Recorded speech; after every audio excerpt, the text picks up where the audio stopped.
Good morning. Welcome, everybody. Welcome to You've Championed Yourself. Who are you? I'm Chris Ferguson, your host, and it's always been my dream to showcase people who've taken their dreams, their ideas, and turned it into their reality. As they reach beyond their personal struggles and pains and traumas, so many people give up. They lose hope. Then there are those few who walk through their obstacles and challenges, not knowing where it's going to take them, but they trust themselves enough not to give up. They do the follow through in their personal life, their career, and in relationships. And these are people I call champions. And today I'd like to welcome Nate Webb to the, excuse me, I'm just getting over COVID, but to my channel today because Nate is all about bullies begone.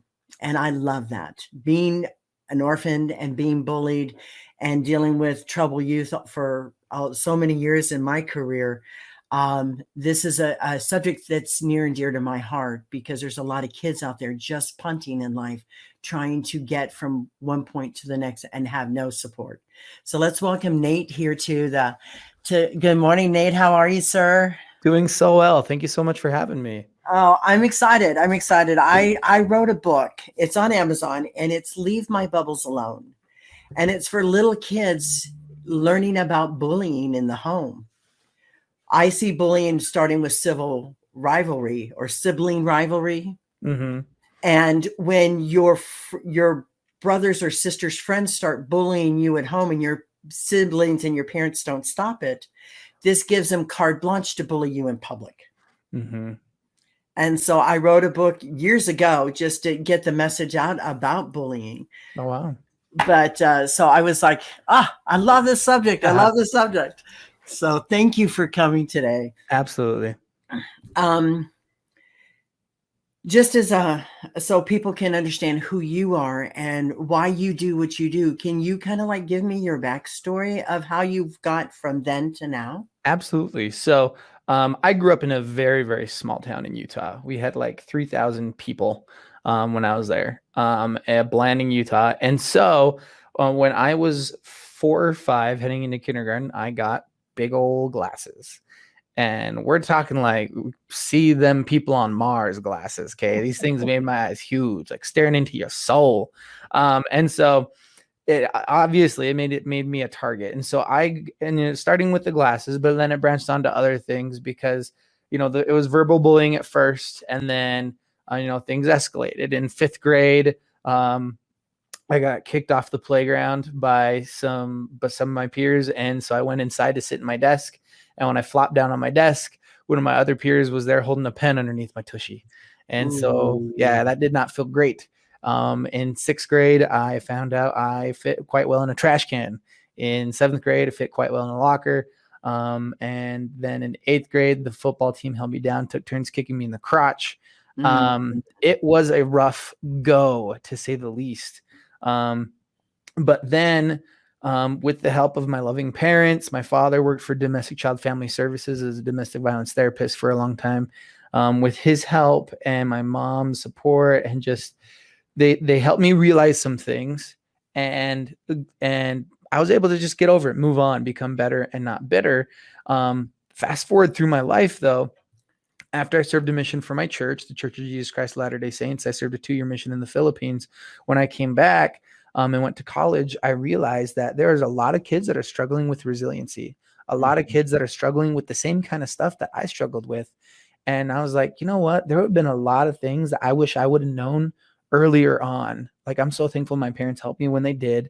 But there's some things some tools and mindsets that would have helped me out so much more if I would have learned them when I was in elementary school or middle school. And so summer of 2018, I started my just an Instagram page just for tips and tricks on bullying called Bullies Begone. And then I put it up on YouTube, and then I started my podcast, been speaking at schools, and it's just kind of gone from there. Just trying to help kids, give them resiliency tools and mindsets so that they don't have to worry about the words and actions of other people. I love that. I'm sorry that you went through that. But I'm grateful that you did and you saw the positive side of it instead of becoming bitter and angry, because you get a distorted view of life at that point. Mm-hmm. And it can really spiral down, as we know with kids. Mm. The one thing that bothers me even to this day, and I literally just retired from my law enforcement career after 40 years in May of 2021. Mm-hmm. And it's the social media hiding behind that monitor and bullying kids is such Yep. a horrible thing. But if we can build children up long before they get to middle school, we have a chance of having them like themselves before other kids can start judging them and criticizing them for things that don't matter. It's Mm-hmm. just a control thing. Oh, yeah, absolutely. Bullying is an imbalance of control. Someone whose life is spiraling in some way, shape, or form, and they're just trying to grasp onto some sort of control that they can. And someone else that they perceive as weaker is that someone that they're going to try and use that control on to try and bring them down with them, because misery loves company. Yeah. Yes, it does.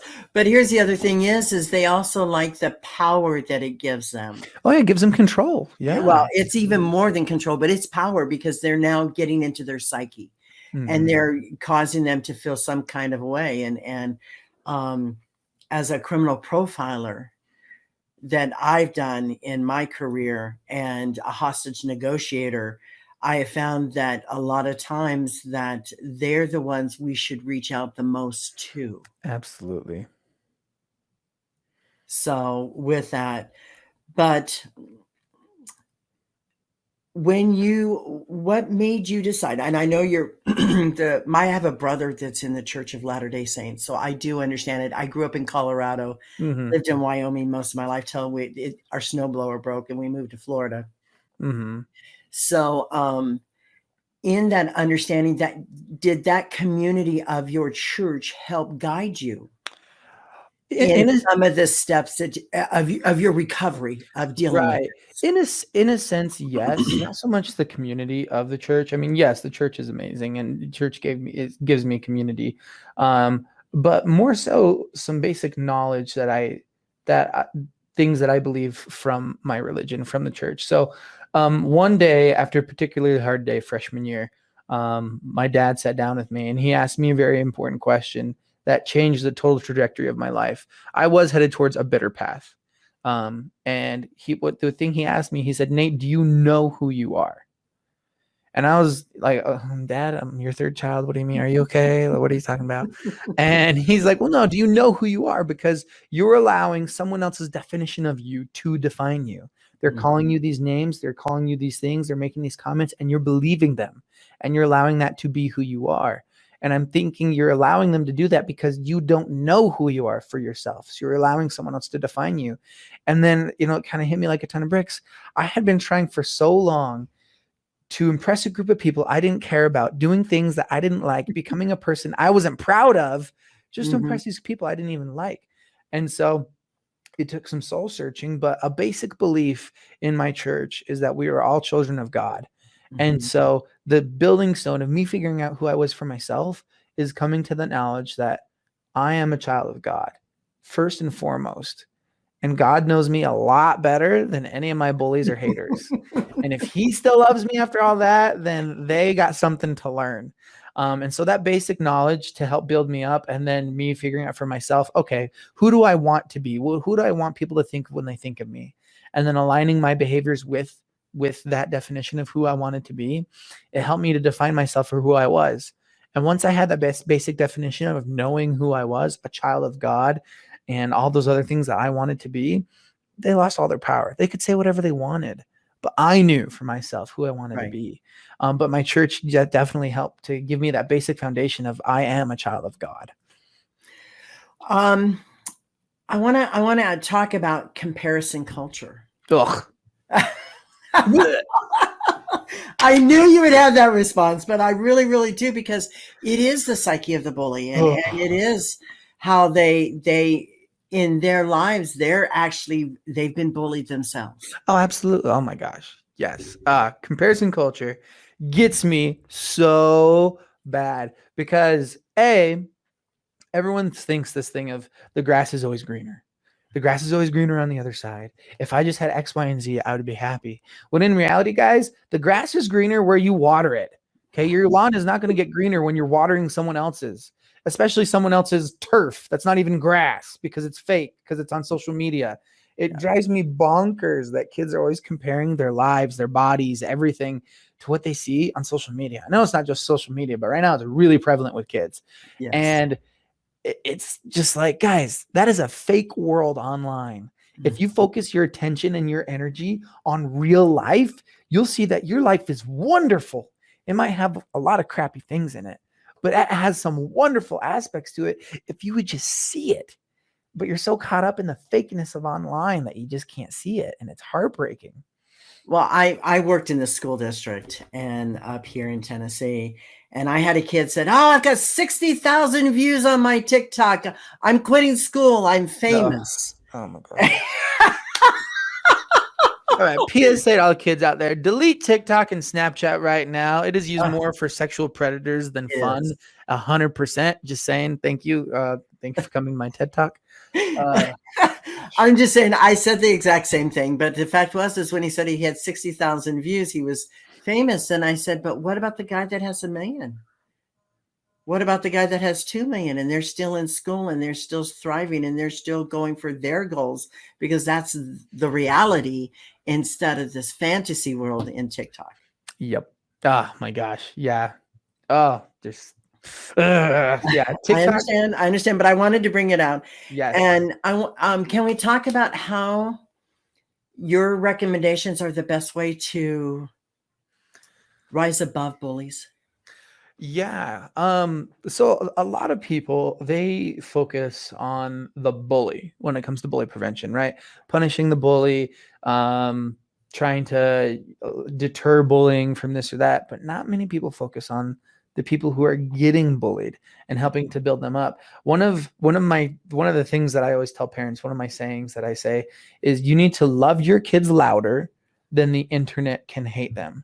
Yes. Then bullies can hate them, because if we build a foundation of love and build our kids' self-esteem up from day one, it's going to be a lot harder to crumble that to the ground, because kids are in this phase where they don't know who they are quite yet. They're trying to figure that out. They're middle schoolers. Heck, I'm 28 and sometimes I don't know who I am. And they're developing who they want to be. Mm-hmm. And they're very, very susceptible to influence, because there's so many different things out there and they're trying to figure it out.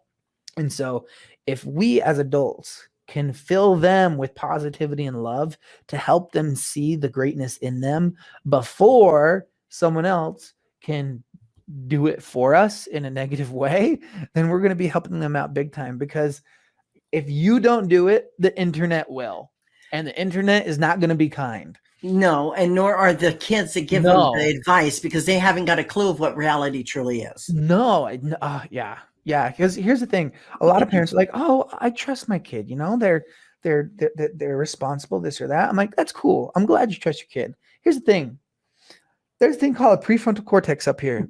It ain't done growing till you're in your 20s, yo. Okay, exactly. I'm glad you trust your kid, but they do not have an actual 360 worldview perspective on life yet, because they're a child, for heaven's sakes. Yes. But here's the other thing about that, is that not only does it stop growing till they're 24, 25, depending on the individual, but a lot of the parents, and see, I've told parents this for 21 years, ma'am, I know your child at home is going to listen to you and abide by your rules. So there's a discipline that's applied.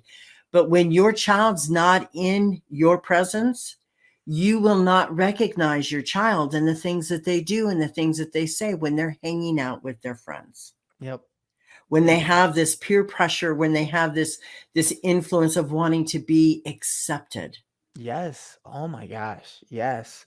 And so when I'm trying to tell kids or talk to schools, how can we prevent bullying? How can we instill a culture of kindness?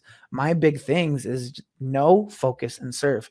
Know who you are and align your behaviors for who that person is. Focus on the things you can control, not on the things you cannot. You cannot control other people. You cannot control the things that other people have. You can control yourself.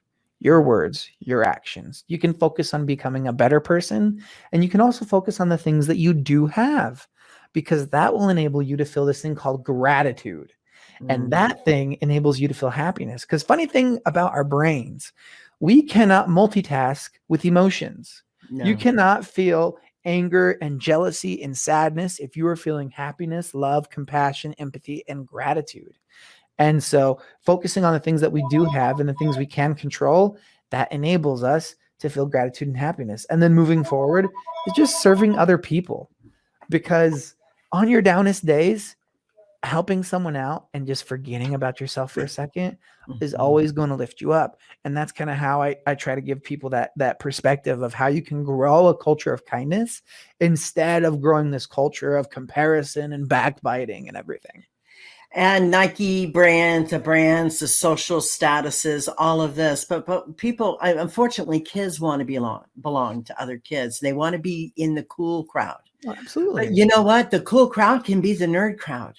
The Yeah. cool cow could be the jocks. The cool cow, the cool kids could be the band, because I know the band kids used to always hang out. But I'm fortunate. I don't know that I could have survived middle school, so I always did high school. I worked with high school kids. They're just as lost. They just have an expander vision of stupidity that they get involved in. Right. And it's so funny because the definition of cool is so subjective to what is trending for that day and age. The stuff that was like nerdy and goofy for me to enjoy when I was a kid, yeah, I'm flipping cool now. Okay. Marvel has made $1 billion off of all y'all haters that were hating on what I loved when I was a kid. And so it's so subjective. And kids need to realize you just need to be you. Your vibe's going to attract your tribe. Yes, you want to belong, but you want to belong with people that are going to treat you with respect. And if Mhm. people aren't going to treat you with respect, then they are not for you. And you're like, oh, but I might lose some friends. They weren't really your friends in the first place. Okay. Your vibe will attract your tribe. Just be you, and you'll find and you'll make those lasting friendships and connections that will last so much longer. Yes, there's going to be tough times when you don't feel like you have connection. Don't let that cause you to sell out to trends you don't even like to be accepted by people you don't even care about. And I agree with that. The other thing is that I saw down in South Florida, there was over, I want to say 250,000 students in the school system. And because it's really transient, you have a Mm-hmm. lot of grandmothers or aunties staying home taking care of all these kids, from the aunts and the uncles and the cousins and the nephews and the extended family, that there's really not an adult at the home helping the kids. So when you leave kids to their facets in life, when with no supervision, they're going to do a lot of things that's going to get them in trouble. They're going to want to hang out with gangs. They're going to want to hang out with their buddies no matter what it costs. And so many times it's drugged some very good kids down. Mm-hmm. Oh yeah, big time. I believe that. So what I did, even though I was a security specialist at the high school and my job was to enforce the rules and the discipline, I also had to pull the kids in and mediate with them. And that mediation over 15 years turned into people getting tired, because my school was 78% Black. Mm-hmm. And then it was like Asian and Hispanic and then other. And so the fact is the kids got tired when they saw they had options that were okay and they were there to get an education to become their best version. They'd say, hey, Fergie, I'm tired of them turning, the auto shop into Cheech and Chong during break. Okay, I'll handle it. I'll take care of it. They were never mentioned. I would just happen to go back there and just kind of catch them. But it was the kids started to see the difference, what they could do in their lives. Oh yeah, absolutely, absolutely. So I recommend and highly suggest to adults, to teachers, to parents, to principals. The one thing that I had to deal with was homelessness Mm-hmm. with kids. And because of love, it wasn't my job, but I went to the guidance counselors and I said, I need these 4 girls in PE first period. All 4 years are here. All 4 years I can get them to come to school. so Yeah. that I could wash their clothes, so that they wouldn't stick out or they wouldn't be, oh, that kid. I went to Right. Goodwill, I bought clothes, I had it in my office. They could come pick up whatever they wanted, and it was theirs to keep. Oh yeah, that's awesome. And here's the thing. Studies show that if kids have one loving adult that is willing to love them louder than the world hates them, that they are more likely to succeed by like 800, I don't know, big time, because having that one adult, that one person that loves you unconditionally, that you know has your back, that helps them overcome so many mental hurdles that they're willing to go forth and succeed. And so I thank you. I mean, it makes a big difference in so many kids' lives. It's so important. Well, unfortunately, I was battling against their parents because their parents were pimping them out for drugs. So Uh, these girls would rather sleep under a bridge and come to school because then they knew they got fed. Now they knew they were safe. Now that they knew that their clothes could get washed, they could take showers after PE, first period, and look like any other kid on that campus. that's heartbreaking It because is truly, truly uh, heartbreaking, but they graduated high school, and that was my goal from the beginning. And I always told them, once you graduate, you now have the competitive tools to do something in your life that you want to do, and it's not living under a bridge. It's not yeah, looking for love through your parents, and it's no, not looking for love in anybody else but yourself. exactly. Oh my gosh. Guys, you are enough.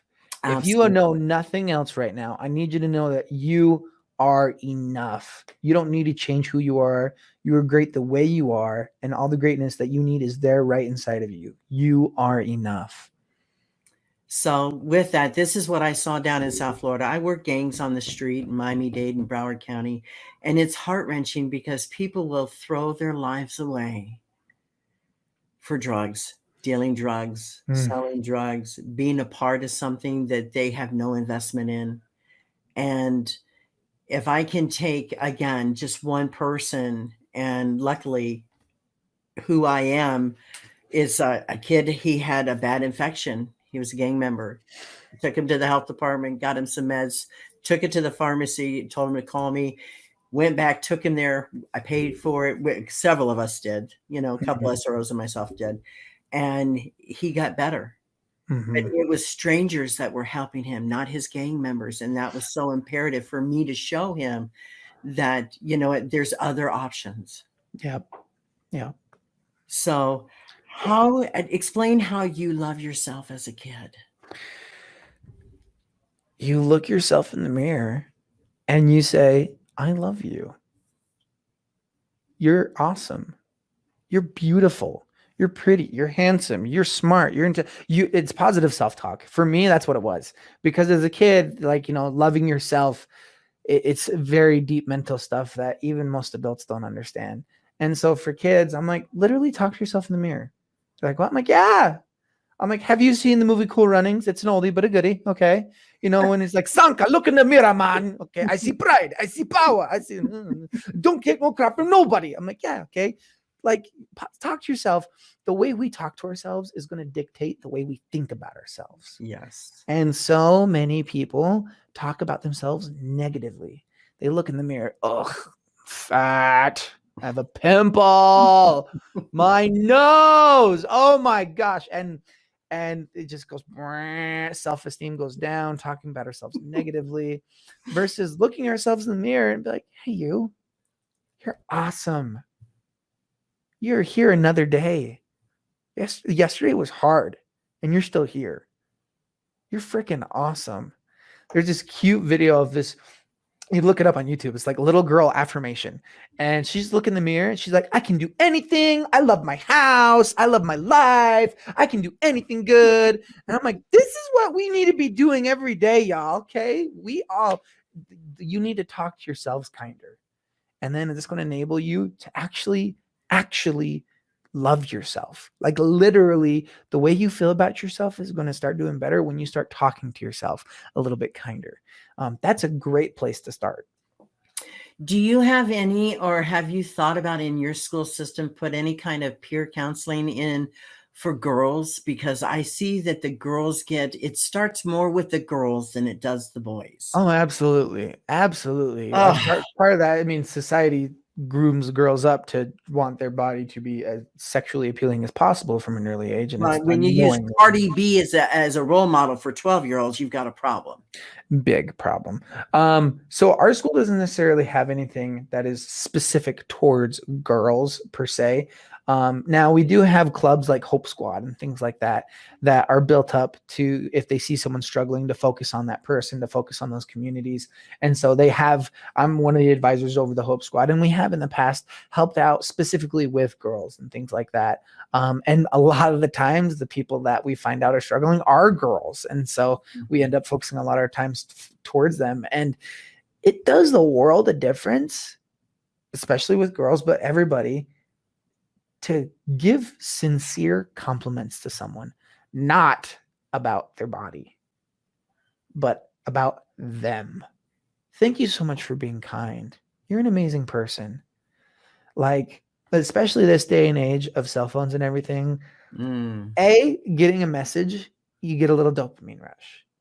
But when that message is full of love and kindness, that transfers to them, that love and kindness. And so we do a lot of like, all right, find some random person and send them a legit, sincere compliment. I mean, you all have each other's Instagram handles. You know how to send a DM one way or another. Right. Text them and send them a sincere compliment that is not about their body. See what happens. Or try to think about doing something other than about their body. Yeah, other than talking about other people's bodies all day, y'all. Okay, I'm more than just a body. I have a pretty face too. Okay, no, I'm kidding. Well, I just told everybody else, hey, I'm a nice person. Even though I have a badge, I'm a nice person. Don't see the badge, see the person. Right. If you want me to see you as a person and not as a gang member or not as a nitwit, you've got to be that person. Yes. Oh my gosh. Yes. So I just love this. I could talk to you all day about this, but talk to me about your gifts, Nate, that in working with kids. I have a really, really good ability to just connect. I feel like I was a child who never grew up. So most school counselors' offices are decorated with college banners and universities and all this stuff. I have 3 Marvel posters. I have superheroes. I have about 50 action figures on my desk. And so a lot of kids, they like to open up to someone who doesn't seem so stiff and stuff like that. But additionally, I've experienced a lot of things. I'm not an expert of anything. I feel like I'm an experienced jack of all trades, because when I was in high school trying to find who I was, I tried out all of the things. Literally, I did drama, I did band, I did choir, I did Spanish club, I did FBLA, I did wrestling, I did track and field. I did all the things to try and find what I like. And so when kids come in, from all different walks of life, I know that I can connect with them at least one way. And I grasp onto that.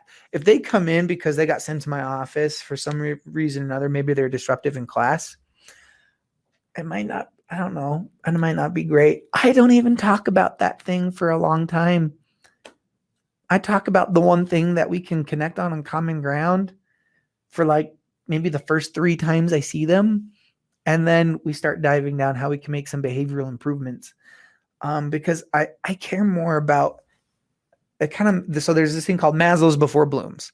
Maslow, he talked about your basic human needs, and Bloom's was kind of more into some sophisticated stuff. A lot of these kids are acting out because their basic needs are not being met. Mm-hmm. Food, shelter, clothing, all that stuff, but also just one person who they feel like cares about them. And so I think my biggest gift I don't know if it's a gift. It's just caring. Just Well, giving. in this day and age, come on, you know, and I know it's all about authenticity when dealing with these kids, because they can see if somebody coming down the road that's a big BSer and they're trying to play cool and all about that, and they can see it coming. It's like a freight train. Kids have a gift called BS radar. And that thing is on point. Okay. They see BS coming from a mile away.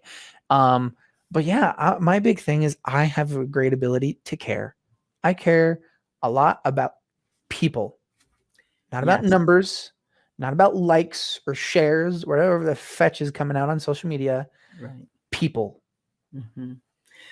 I'm so grateful. I say this all the time when I talk to several administrators I've had on my podcast, and we talked about getting to the core of the kid.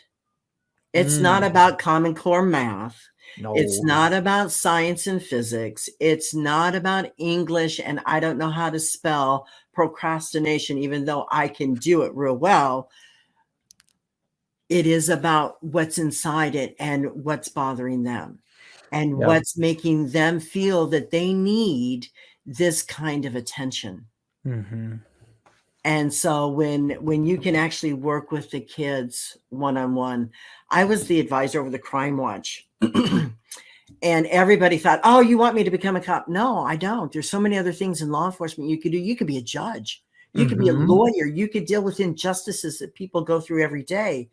You don't have to be a cop on the street. You don't have to be a probation officer. You don't have to be a correctional officer. You don't have to do those things. There's other things to do that you can help yourself and other people, especially if you're the type that feels so emotional about things happening in the world. And kids are very emotional about this stuff. Parents don't realize how much they do know. Oh my gosh. Yeah. Yeah. Your kids are a lot more up to date with what you think they are. Yes. And the fact is it's like, I used to say to the kids, hey, quit hoochie coochieing in the hallways. Let's get to class. And this grandmother heard me one day. She was going to guidance to see the guidance counselor. And she says, looked at me and she goes, what do you know about hoochie coochieing? And I said, sweetheart, I'm older than you know.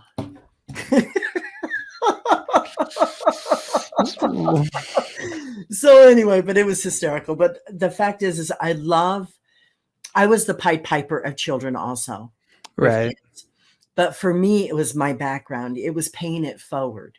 It was having, again, like you, a lot of knowledge about being bullied, a lot of abandonment, a lot of insecurities, a lot of not feeling safe, a lot. And so when I decided, I don't know why I got into law enforcement. I do. My brother was murdered when I was 20 years old by a drunk driver. And so I said this, and he was never held accountable for it.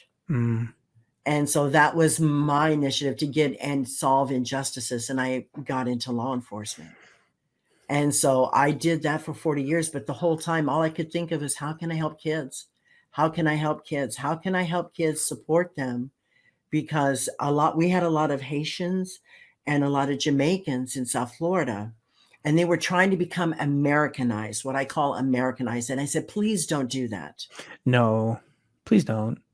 And they were trying to keep up with the Joneses and stuff like that. And it's guys, it doesn't matter. Do you do this in your country? No. Well, do what you do in your country. It's about family. It's about culture. It's about tradition.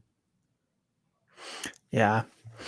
Yeah. And that just brings us back to comparison culture, right? Yes, it does. Trying to fit in with all the big dogs on the interwebs who aren't even big dogs. They're kitty cats who got photoshopped into dogs. So yeah. Oh man. I know. I thank you for today. If anybody wanted to get a hold of you? Yes. How would they get a hold of you, Nate? So you could email me, bullies.speaker@gmail.com. I'm also on Instagram. I am all over Instagram. bulliesbe.gone at, the Instagram handle at bulliesbe.gone. Right. I'm there. You can DM me. I have my webpage, bulliesbegone.com. Just the letter B though, bulliesbegone.com. And you can send speaking inquiries that way if you want to get me out to your school and stuff like that. And yeah, just wherever you can find me. I also have a podcast called Teaching Kindness, Bullies Begone. You can find me there also. I love that. I love that. I'm all about kindness. I'm all about love. For somebody that didn't have love in their life and was born to two parents who were incapable of loving 6 kids, I don't know where this came from, but I know it's divinely guided. Oh yeah. Oh yeah. Thank you for what you do too. I thank you. It has been a life thing. So now I'm working on the adults.